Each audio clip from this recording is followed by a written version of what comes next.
যদি বলে positive pronoun, positive মানেই হচ্ছে এখানে বুঝাবে আমার, তোমার, তার এগুলা। মানে অধিকার বুঝাবে বা মালিকানা বুঝাবে। এখন আমার বললে তুমি মাই ইউজ করবা, তার বুঝাতে হিজ অথবা হার ইউজ করবা, তাদের বুঝাতে দেয়ার ইউজ করবা। যেমন দেখো এখানে প্রথমেই বলে দিছে ইউজ আ পজিটিভ প্রোনাউন। এখন আমরা এইখানে ব্র্যাকেটের ভিতরে বুঝতেছি, এটা পরে বুঝতেছি যে এখানে আমাদের পজিটিভ প্রোনাউন ইউজ করতে হবে। তারপর বলছে ডগস আর ভেরি ব্যাড। আমরা তাহলে কি ইউজ করতে পারি? দেখো এখানে আমরা বলতে পারি my dogs are very bad, his dogs are very bad, her dogs are very bad, their dogs are very bad. তার মানে এইখান থেকে আমরা পজিটিভ প্রোনাউনে মাই, হিজ, হার এগুলো যে কোনো একটা ইউজ করে দিতে পারবো। বাট এখানে তুমি কিন্তু দিস দ্যাট এগুলো ইউজ করতে পারবে না। যেমন দেখো এখানে যদি বলো this dogs are very bad, এখানে দিস ইউজ করো, this dogs are very bad, তাহলে কিন্তু অ্যান্সার হবে না। কেননা এখানে বলেই দিছে তোমাকে পজিটিভ প্রোনাউন ইউজ করতে। দিস কিন্তু পজিটিভ প্রোনাউন না। দিসটা কি? দিসটা হচ্ছে ডেমনস্ট্রেটিভ প্রোনাউন।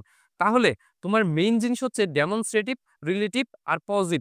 এই ৩টা প্রোনাউন যদি তুমি শিখতে পারো তাহলে তোমাদের মডিফায়ার্স এর প্রোনাউনটা শেষ।